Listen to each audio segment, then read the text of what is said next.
अस्सलाम वालेकुम मोअज़्ज़िज़ नाज़रीन गिरामी। आज की इस इंटरेस्टिंग वीडियो में डॉक्टर जाकिर नाइक साहब से जो सवाल किया जाता है वो ये किया जाता है कि गैर मुस्लिमों की तरफ से भी बहुत बड़ा सवाल है। सवाल ये है कुरान के ऊपर कि कुरान पाक की सूरह इक़रा इक़रा बिस्मि रब्बिकल्लज़ी खलक़, ये आयत सबसे पहली आयत है जो गार हिरा के अंदर हज़रत मोहम्मद सल्लल्लाहु अलैहि वसल्लम पर उतरी और फरिश्ता लेके आया अल्लाह ताला की तरफ से। हमारा ईमान है, हम मुस्लिम है, कोई कुछ कहता रहे हम इसी को मानेंगे। लेकिन ये जाके लिखी हुई है 74 नंबर या 64 नंबर सूरत है सूरह इक़रा के अंदर,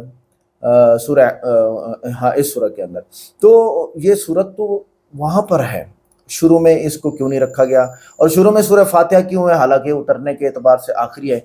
इन तरतीब यानी उतरने की तरतीब अलग क्यों है, लिखने की तरतीब अलग क्यों है, इसको एक्सप्लेन करेंगे इंशाल्लाह। ये देखते हैं। वीडियो को लाइक करें, चैनल को सब्सक्राइब करें, वीडियो को व्हाट्सएप पे जरूर शेयर करें, कमेंट करके बताएं वीडियो कैसी लगी। वीडियो के एंड पे आपको इसके बारे में 20 पॉइंट मैं और दूंगा, इंशाल्लाह मजा आएगा। इंशाल्लाह जवाब। ब्रदर ने दो सवाल किए। एक सवाल था कि सूरह इकरा जब पहले नाजिल हुआ था, पहले 5 आयतें, तो वो कुरान मजीद में 96 चैप्टर पे क्यों है।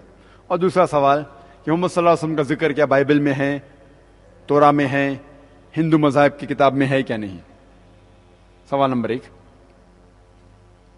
कि कुरान मजीद एक अल्लाह सुब्हाना व तआला का कलाम है, और जब एक इंसान जब लिखता है किताब और पर्टिकुलर फैशन से लिखता है कि once upon a time Hansel and Gretel, एक दिन ऐसा हुआ, और पूरा सीक्वेंस में जाते हैं।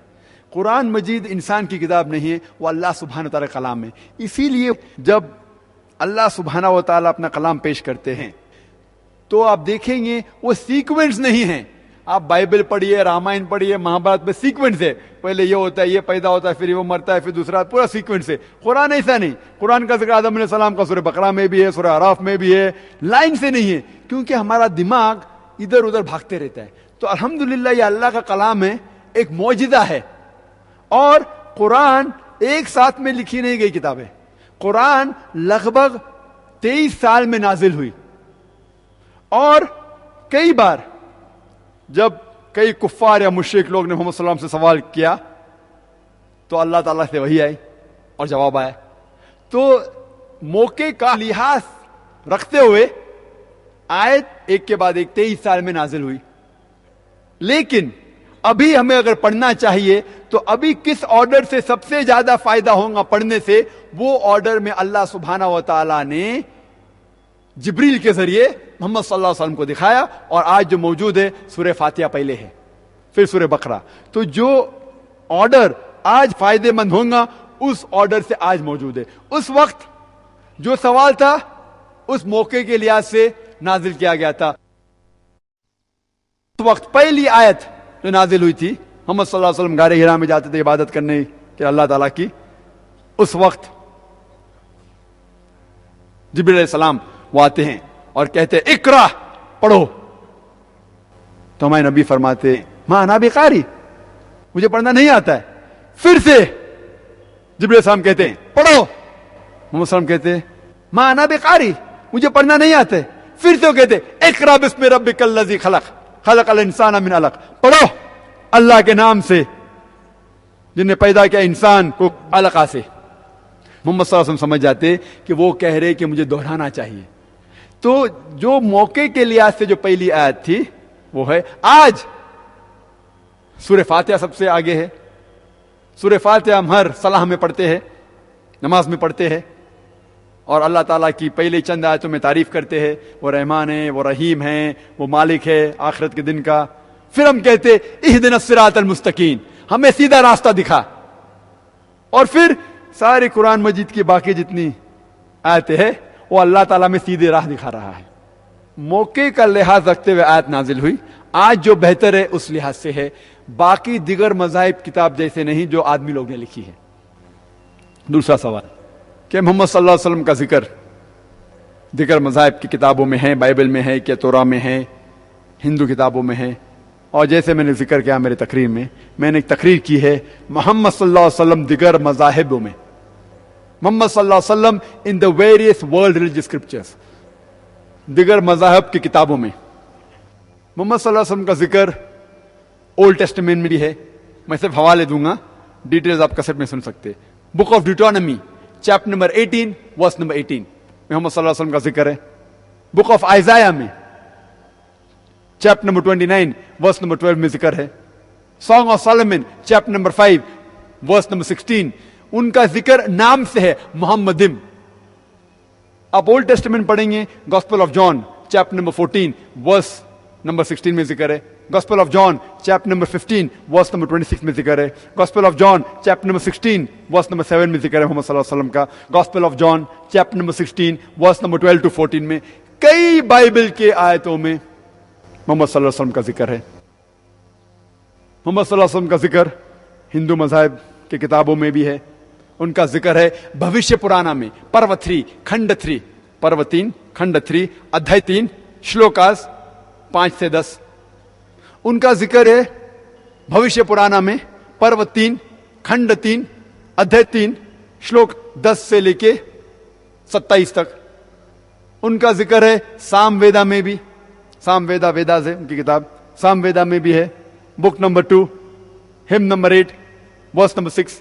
उनका जिक्र है ऋग्वेदा में भी, उनका जिक्र है अथर्वा वेदा में भी, उनका जिक्र है कुंटप सुक्ता में भी. और सारे हवाले और डेफिनेशंस कोटेशन आपको मिलेंगे मेरे वीडियो कैसेट में. मोहम्मद सल्लल्लाहु अलैहि वसल्लम का जिक्र बुद्ध मज़हब में भी है, धम्मापद के अंदर भी है, बुक्स ऑफ ईस्ट में भी है. मोहम्मद सल्लल्लाहु अलैहि वसल्लम का जिक्र पारसी स्क्रिप्चर में भी है, ज़ैद अवेस्ता में भी है. सारे डिटेल के लिए आप मेरे वीडियो कैसेट देख सकते हैं. मोहम्मद सल्लल्लाहु अलैहि वसल्लम in the various world religious scripture. उनका पहला सवाल था कि कुरान मजीद में लिखा हुआ है कि बाइबल अल्लाह का कलाम है, तो आप बाइबल के ऊपर अमल क्यों नहीं करते? ये कहना कि कुरान मजीद में लिखा है कि बाइबल अल्लाह का कलाम है बिल्कुल गलत है.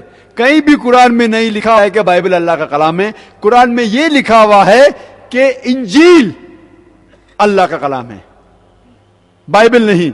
और ये प्रेजेंट बाइबल जो क्रिश्चियन लोग के पास है वो इंजील नहीं है. इंजील में हम मानते हैं वो वही थी जो अल्लाह सुब्हानहू व तआला ने ईसा अलैहिस्सलाम पे नाजिल की. हम उस पे ईमान लेके आते, मानते क्या वो अल्लाह का कलाम है. लेकिन ये बाइबल जो उनके पास आ जाए वो अल्लाह का कलाम नहीं, वो मिक्सचर है, मिलावट है. कुछ अल्फाज होंगे अल्लाह सुब्हानहू व तआला के, कुछ अल्फाज ईसा अलैहिस्सलाम के भी होंगे, कुछ तारीख के अल्फाज भी होंगे. अफसोस की बात है कुछ गंदे अल्फाज भी है, पोर्नोग्राफी कहते हैं अंग्रेजी में, पोर्नोग्राफी. और कितने गलतियां हैं, बेशुमार सैकड़ों गलतियां हैं. तो ये गलतियां हम नहीं कह सकते कि अल्लाह ताला की किताब में हो सकती. इसीलिए यह कहना कि बाइबल अल्लाह का कलाम बिल्कुल गलत है. हम इंजील में मानते हैं. आज उनके बाइबल में है इंजील मैथ्यू, इंजील लूका, इंजील यूहन्ना, इंजील मरकस. हम मानते हैं इंजील ईसा में. इंजील ईसा पेश करो और हम देखेंगे वो सही है क्या नहीं. इंजील ईसा उनके पास नहीं है.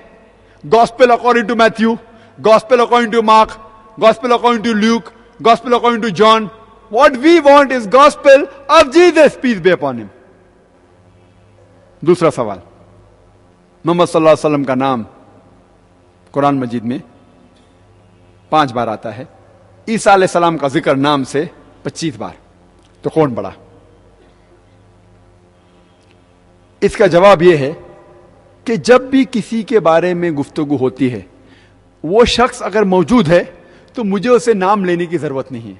मैं कहूंगा कि भाई साहब ने सवाल किया है, नाम लेने की जरूरत नहीं. लेकिन जो शख्स मौजूद नहीं है उसके बारे में शुरुआत करने के लिए पहले नाम लेना जरूरी है. मिसाल के तौर पे मैं कहूंगा कि मैं शेख दीदाद से मुतासिर हुआ, तो शुरू में मुझे शेख दीदाद का नाम लेना जरूरी है, कोई शेख दीदाद या मौजूद नहीं है. जो शख्स या मौजूद है मैं कह सकता हूं कि भाई साहब ने ये सवाल पूछा, भाई साहब ने ये कहा. जो शख्स मौजूद है उसके बारे में जिक्र करने के लिए नाम लेना जरूरी नहीं है. जो शख्स मौजूद नहीं है उसके बारे में जिक्र करने के लिए नाम लेना फर्ज है. जब कुरान नाजिल हो रहा था मोहम्मद सल्लल्लाहु अलैहि वसल्लम मौजूद थे. उनको सैकड़ों बार कहा गया है या नबी या रसूल, धी धाव, सैकड़ों बार, क्योंकि वो मौजूद थे. उनका नाम लेना जरूरी नहीं था. और जब ईसा अलैहिस्सलाम का जिक्र होता था, ईसा अलैहिस्सलाम मौजूद नहीं थे, तो उनके बारे में कहने के लिए कभी भी उनका नाम लेना जरूरी पड़ता था. इसीलिए उनका जिक्र नाम से 25 बार ज्यादा है, वरना मोहम्मद सल्लल्लाहु अलैहि वसल्लम का जिक्र तो सैकड़ों बार है. لیکن پھر بھی اگر عیسائی کہیں گا نہیں نہیں آپ جو کہہ رہے میں اس بات کو نہیں مانتا ہوں, زیادہ ذکر ہے مطلب بڑا, تو میں ان سے کہتا ہوں کہ قرآن مجید میں موسیٰ علیہ السلام کا نام 132 بار آتا ہے, تو کیا آپ مانیں گے موسیٰ علیہ السلام عیسیٰ علیہ السلام سے بڑے؟ تو وہ کہیں گے نہیں, کیونکہ وہ عیسیٰ علیہ السلام کو خدا مانتے. سوال نمبر 3, محمد صلی اللہ علیہ وسلم نے بہت سے معجزے کیے لیکن کبھی بھی مردے میں جان نہیں ڈالے. عیسیٰ علیہ السلام نے مردے میں جان ڈالی, تو کون بڑا؟ بائبل میں لکھا ہوا ہے, گاسپل آف میتھیو میں chapter number 24 verse number 24, for there shall arise many false Christs and false prophets, and if it were possible they shall do wonders and miracles and will deceive the very elect.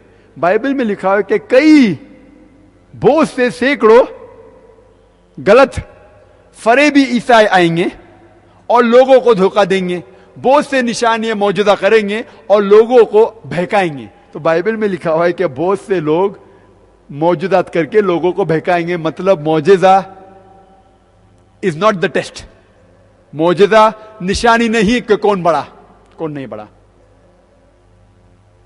اور قرآن مجید میں بھی ذکر آتا ہے کہ جو بھی معجزہ کیے جتنے بھی پیغمبر نے وہ سب اللہ سبحانہ و تعالیٰ نے کیے, وہ پیغمبر نے خود نہیں کیے, ان نے اللہ کے ذریعے کیے. اسی لیے قرآن میں آتا ہے بِإِذْنِ اللَّهِ, اللہ کے نام سے اٹھو. تو عیسیٰ علیہ السلام نے مردوں میں جان ڈالی, حقیقت اللہ نے ڈالی عیسیٰ علیہ السلام کے ذریعے. تو مین تعریف کے لائق ہے اللہ سبحانہ و تعالیٰ. تو جتنے پیغمبر جو بھی معجزات کیے وہ اللہ نے کیے ان کے ذریعے. لیکن یہ عیسائی کہیں گے نہیں نہیں ان نے مردے میں جان ڈالی تو بڑا. تو میں کہتا ہوں اگر آپ بائبل پڑھیں گے, بائبل میں لکھا ہے اور قرآن مجید میں بھی اس کا ذکر ہے کہ موسیٰ علیہ السلام جب فرعون بلاتا موسیٰ علیہ السلام کو اور بہت سے جادوگر لوگ آتے, وہ لکڑی پھینکتے سانپ بنتی, موسیٰ علیہ السلام اپنی لکڑی پھینکتے اور اصلی سانپ بن جاتا ہے. تو موسیٰ علیہ السلام نے صرف مردے میں جان نہیں ڈالی, ان نے ویجیٹیبل کنگڈم لکڑی کو جانور بھی بنایا. صرف جان نہیں ڈالی, ہی change from a vegetable kingdom to animal kingdom. وہ زیادہ بڑا موجود ہے.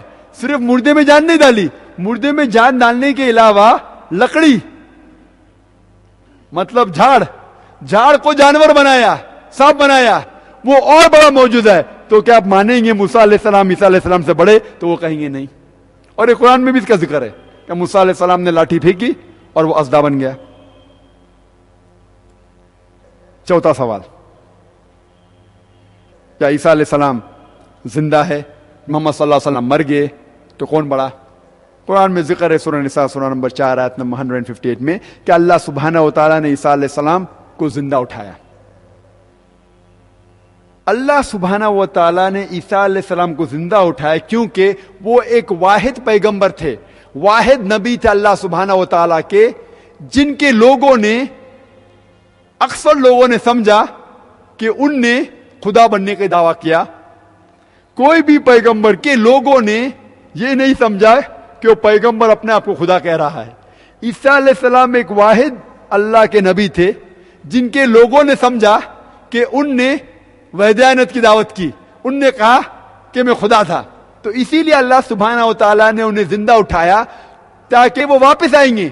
قیامت کے پہلے اللہ تعالیٰ کہتے ہیں قرآن مجید میں کہ قیامت کے پہلے عیسیٰ علیہ السلام پھر سے آئیں گے. وہ آ کے ہمیں کچھ نئی چیز نہیں سکھائیں گے. اللہ تعالیٰ فرماتے سورہ مائدہ میں سورہ نمبر 5 آیت نمبر 3 میں کہ یہ دین کمپلیٹ ہے, مکمل ہو چکا ہے. اس کے بعد کچھ چیز نہیں آئیں گی, کچھ چیز نکالی نہیں جائیں گی. دین اپنا مکمل ہو چکا ہے. عیسیٰ علیہ السلام ہمیں کچھ نئی چیز نہیں سکھائیں گے. وہ آئیں گے کرسچن لوگ کے لیے, عیسائی لوگ کو کہنے کے لیے کہ میں نے کبھی بھی نہیں کہا کہ میں تمہارا خدا ہوں. اور قرآن میں اس کا ذکر ہے سورہ مائدہ میں سورہ نمبر 5 آیت نمبر 116 میں عیسیٰ علیہ السلام کہیں گے کہ اللہ سبحانہ و تعالیٰ آپ میرے لیے شہادت دو کہ میں نے کبھی بھی نہیں ان سے کہا کہ میری عبادت کرو. میں نے کہا اعبدوا اللہ, اللہ کی عبادت کرو, ربی و ربکم, جو میرا رب ہے اور تمہارا رب ہے. تو عیسیٰ علیہ السلام کو اللہ تعالیٰ نے زندہ اٹھایا. تو کہ جب وہ واپس سے آئیں گے عیسائی لوگ کو کہیں گے کہ میں نے کبھی بھی نہیں خدا کہا. اور یہ ذکر صرف قرآن میں نہیں ہے, بائبل میں بھی ہے. अगर आप पढ़ेंगे गॉस्पेल ऑफ मैथ्यू में, उसमें कहते on that day when we will say, oh Lord, have we not done wonders and miracles in your name? Jesus Christ, peace be upon him, reply, ye men of iniquity, I don't even know you. उस दिन जब वो वापस आएंगे, लोग कहेंगे, ए खुदा, हमने आपके नाम पे बहुत से मौजूदा किए. तो ईसा अलैहिस्सलाम कहेंगे, आप गुनहगार कौम, आप यहां से निकल जाओ, मैं आपको जानता भी नहीं हूं. मतलब ईसा अलैहिस्सलाम कहेंगे, जब वापस आएंगे, ईसाई लोग से कहेंगे कि मैंने कभी भी नहीं कहा कि मैं खुदा हूं, मैंने कभी भी नहीं कहा कि आप मेरी इबादत करो. तो इसीलिए अल्लाह सुब्हाना व तआला ने उन्हें जिंदा ऊपर उठा लिया. आखिरी सवाल कि मोहम्मद सल्लल्लाहु अलैहि वसल्लम के वालिद और वालिदा थे.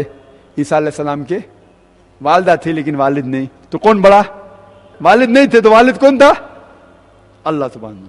तो ईसा अलैहिस्सलाम अल्लाह है. इसका जवाब दिया गया कुरान मजीद में. अल्लाह ताला फरमाते सूरह अल इमरान में, सूरह नंबर 3 आयत नंबर 59 में, इन्न मसला ईसा इंदल्लाहि कमसला आदम खलक मिन तुराब सुम्मा क़ाला लहु कुन फयकुन. ईसा अलैहिस्सलाम की मिसाल अल्लाह सुब्हानहू व तआला के नजदीक आदम अलैहिस्सलाम जैसी है. आदम अलैहिस्सलाम को अल्लाह सुब्हानहू व तआला ने तुराब से बनाया, मिट्टी से बनाया और कहा कुन फयकुन. अगर आप कहते हैं कि ईसा अलैहिस्सलाम खुदा हैं क्योंकि उनके वालिद नहीं हैं, तो आदम अलैहिस्सलाम के वालिद भी नहीं थे, वालिदा भी नहीं थी, क्या वो उससे बड़ा खुदा है? तो ईसाई लोग करेंगे नहीं. और ये जिक्र सिर्फ कुरान में नहीं है, बाइबल में भी है कि आदम अलैहिस्सलाम ना वालिद थे उनके ना वालिदा थे. तो आप कहेंगे कि जिसके वालिद नहीं वो खुदा है, तो जिसकी वालिद और वालिदा दोनों नहीं वो तो और बड़ा खुदा है. इन लोग कहेंगे नहीं. और एक शख्स है बाइबल में जो बुक ऑफ हिब्रूज में मेंशन है, chapter number 7 verse number 2 to 4, उसका नाम है king Melchizedek, king of Salem, जिसमें जिक्र आता है बाइबल में उसकी शुरुआत नहीं थी, उसका खत्म नहीं था, उसके ना कोई माँ बाप थे ना उनके कोई बच्चे थे. वो तो आदम अलैहिस्सलाम से भी बड़ा सुपरमैन लगता है. क्या वो खुदा है? आप मानते बोलते नहीं. तो इसी तरीके से हमें उनकी किताब का मुताला करना चाहिए और उनकी किताब से उन्हें जवाब देना चाहिए और इस्लाम के करीब लेके आना. सूरह फातिहा मक्की दौर के आगाज की किताब है, फातिहा है, और इसको सूरह फातिहा को शुरू में क्यों रखा गया वो आगे सारी बातें आ जाती हैं. डॉक्टर जाकिर नाइक साहब से अजीब अजीब सवाल किए गए हैं इस सेशन. अब आते हैं कि ये जो कुरान पाक है हमारे पास, इसकी तरतीब तौक़ीफ़ी है, ये इसका जवाब है. अब तौक़ीफ़ी किसे कहते हैं? तौक़ीफ़ी सूरतें या आयात वो हैं कि जिस जगह खुद हज़रत मोहम्मद सल्लल्लाहु अलैहि वसल्लम ने फरमाया इस आयत को फ़लाँ सूरत की फ़लाँ आयत के बाद रख दो, ये सहाबा को फरमा दिया था. सूरह फातिहा को कुरान पाक के शुरू में रखो. क्या हज़रत मोहम्मद सल्लल्लाहु अलैहि वसल्लम के दौर में नहीं लिखा गया? लिखा गया, पत्थरों पे लिखा गया, दीवारों पे लिखा गया, जो कपड़े थे वगैरह थे उन पर लिखा गया, लिखा हुआ मौजूद था. ये गलत है कि कॉन्सेप्ट है कि लिखा ही नहीं गया था, याद भी था. तो जिब्रील इस्लाम की रहनुमाई थी इसमें कि जिब्रील इस्लाम ने फरमाया कि ये सूरत फ़लाँ सूरत की ये आयत फ़लाँ सूरत की फ़लाँ आयत के बाद रखी जाएगी. और हज़रत मोहम्मद सल्लल्लाहु अलैहि वसल्लम उसी तरह याद फरमाते थे और हर साल हज़रत जिब्रील अलैहिस्सलाम को सुनाया करते थे. 23 साल के अरसे में हज़रत जिब्रील अलैहिस्सलाम को हज़रत मोहम्मद सल्लल्लाहु अलैहि वसल्लम कुरान पाक हर साल रमज़ान मुबारक में सुनाते रहे. तो तरतीब ठीक थी. आगे ये बहुत बड़ा पॉइंट है कि तकरीबन 23 साल हज़रत मोहम्मद सल्लल्लाहु अलैहि वसल्लम ने जिब्रील अलैहिस्सलाम को हर रमज़ान मुबारक में कुरान सुनाया. तो तरतीब किसने ठीक कराई? जिब्रील अलैहिस्सलाम ने. किसके हुक्म से? अल्लाह के हुक्म से. अच्छा, तो ये इंसानी एडिटिंग नहीं थी, ये याद रखिएगा. दूसरी बात, नुज़ूली और मुसहफ़ी तरतीब अलग मकासद रखती हैं, ये याद रखिएगा. हाँ, मेन पॉइंट जो आपको बताना बहुत ज़रूरी है कि शान नुज़ूल या किसी सूरत का नुज़ूल वो ख़ास वाक़ये के पस मंज़र में आती है जो कि एक फार्मूला होता है क़यामत तक के लिए, तो उनकी तरतीब अलग है. अब आते हैं कुरान पाक की मसहफ़ी तरतीब, जो कुरानी तरतीब है वो अलग मकासद हैं. नुज़ूल हालात के साथ साथ तदरीजन होते हैं, जबकि कुरान की तरतीब अबदी हिदायत की तदरीस और तिलावत के लिए मुकर्रर की गई. याद रखिएगा, अब एक हमेशा के लिए किताब बनाई गई है तो उसकी तरतीब हमेशा के लिए आने वाले लोगों के लिए रखी गई है, ना कि नुज़ूली की तरतीब नुज़ूल के साथ. अच्छा, आगे आखिरी रमज़ान में हज़रत जिब्रील अलैहिस्सलाम के साथ पूरा कुरान 2 دہرایا نبی علیہ السلام نے. اسی ترتیب پر نبی کریم صلی اللہ علیہ وسلم امت کو چھوڑا، اس لیے یہی معتبر ہے، یہی معتمد ہے. یہ سیدھا سا جواب ہے. اچھا، وحی کے بعد کاتبین کو فرماتے اسے فلاں صورت میں فلاں آیت کے بعد لکھو، اس سے ترتیب کی شرعی حیثیت ثابت ہو گئی. یہ میں نے پہلے بات بتا دی ہے. اچھا، جمع عمل اور ثانی کا اجماع. ابو بکر رضی اللہ تعالیٰ کے دور میں جمع اور عثمان رضی اللہ کے دور میں معیاری نسخہ تیار ہوا. دونوں نے وہی نبوی ترتیب محفوظ رکھی.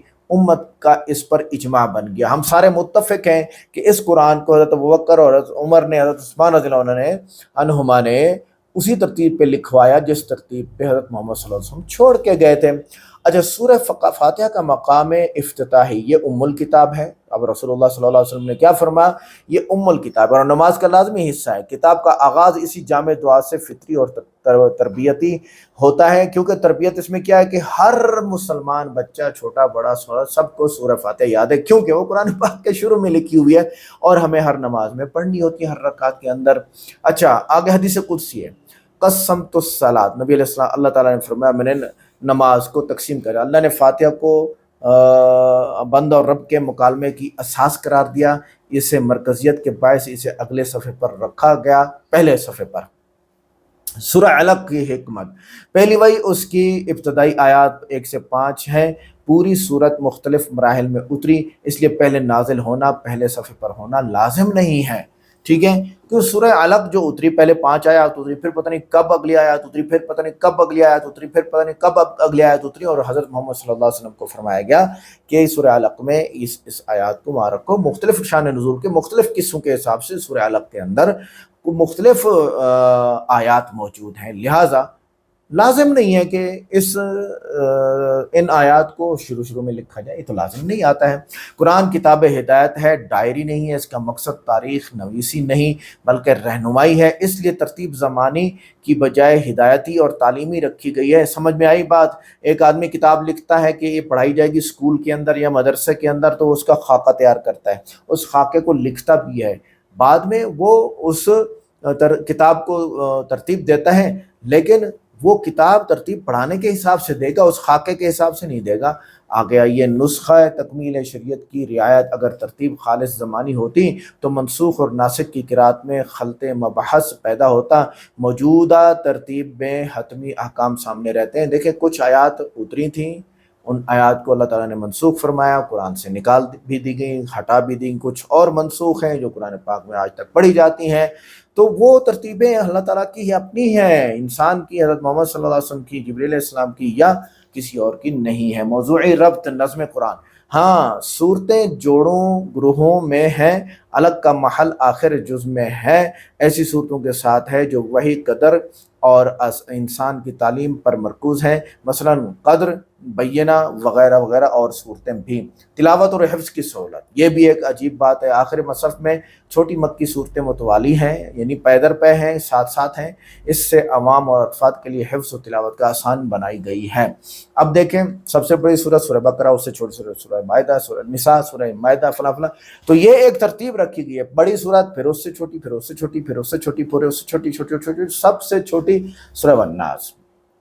اچھا جی، آگے چلیں جی. عملی تواتر، صحابہ تابعین، ائمہ کی تراویح قرات اسی ترتیب پر چلی آ رہی ہیں. یہ سب سے قوی عملی دلیل ہے کہ ترتیب منصوص ہے. اور اسی طرح 14 صدیوں میں مصحف کی ترتیب پر عالمگیر اتفاق رہا. اگر یہ بشری تدوین ہوتی تو اختلافات جنم لیتے جو واقع نہیں ہوئے. اچھا، نص قرآنی کا دعویٰ. قرآن نے اپنے آپ کو ہدن للمتقین کہا، واقعات نامہ نہیں. اس لیے ترتیب مقصد ہدایت کے مطابق ہے، نہ کہ تاریخ کے مطابق. یاد رکھیے گا، یعنی قرآن کو بھیجنے کا جو مقصد ہے اسی مقصد کو سامنے رکھ کے ترتیب رکھی گئی ہے. اچھا، اعجاز ترتیب. ابتدا دعا، پھر عقیدہ، شریعت، بقرہ، آل عمران، آخر میں اخلاص، فلق، ناس کے ذریعے توحید اور استعاذہ پر اختتام. یہ ایک مکمل قوس بناتا ہے کہ جو ترتیب دی گئی ہے وہ الگ مقصد رکھتی ہے. اچھا، الزام کا مغالطہ. پہلے نازل، پہلے صفحے، کوئی اصول نہیں. یہ کہاں سے آپ نے لیا جی؟ قرآن کی یہ سورہ علق کی آیت جو ہے، اقرا بسم ربک الذی، جو ہے وہ اتری سب سے پہلے اور لکھی ہوئی فلاں صورت کے اندر، سورہ علق کے اندر ہے. پہلے ہونا چاہیے. یہ پہلا ہونا چاہیے یہ آپ نے کہاں سے لیا؟ You are wrong. آگے چلیے. تو یہ بہت بڑا مغالطہ ہے. علمی تصحیح مفروضہ. سورہ فاتحہ آخری نازل نہیں، یہ اوائل مکہ میں نازل ہوئی ہے، یعنی مکہ کے شروع زمانہ میں، اور بعض کے نزدیک پہلی مکمل صورت ہے. اس لیے آغاز میں کیوں ہے کہ سوال اصل واقعہ سمجھنے سے خود حل ہو جاتا ہے کہ شروع میں وہ دعا کے طور پر ہے. اب ہم آتے ہیں ان باتوں کی طرف کہ دیکھو غیر مسلموں سے ایک میری ریکویسٹ ہے. وہ ریکویسٹ یہ ہے کہ لکم دینکم ولی دین، تمہارا دین تمہارے ساتھ، میرا دین میرے ساتھ. میں آپ کے دین پر اعتراض نہیں کرتا ہوں، مانتا بھی نہیں ہوں. آپ میرے دین پر اعتراض کیوں کریں گے؟ نہ مانیں. ومن شاء فلیؤمن ومن شاء فلیکفر، جو چاہے مسلمان ہو، جو چاہے کافر رہے، اس کی مرضی ہے. حساب کتاب تو ہوگا پھر قیامت کے دن. میں اللہ کا شکر ادا کرتا ہوں کہ میں مسلمان ہوں. میں اللہ تعالیٰ کا شکر ادا کرتا ہوں کہ بہت سارے مسلمان 2 ارب کے قریب مسلمان ہیں، اور میں اللہ تعالیٰ سے دعا کرتا ہوں کہ یہ سارے ایمان پر مریں، سیدھے جنت میں جائیں. جو کافر ہیں اللہ ان کو ہدایت دے ورنہ نیست و نابود فرمائے. اور میں یہ بھی دعا کرتا ہوں اے اللہ تمام مسلمانوں کے مسائل کو حل فرما، اور تمام اہل غزہ اور اہل کشمیر جتنے مظلومین اس وقت پوری دنیا میں مسلمان ہیں ان کی بھی کیا فرما مدد نازل فرما، اور جو غیر مسلم کا مظلوم ہے ان کی بھی مدد فرما، ان کو ہدایت فرما. ملتے ہیں نیکسٹ ویڈیو میں. السلام علیکم.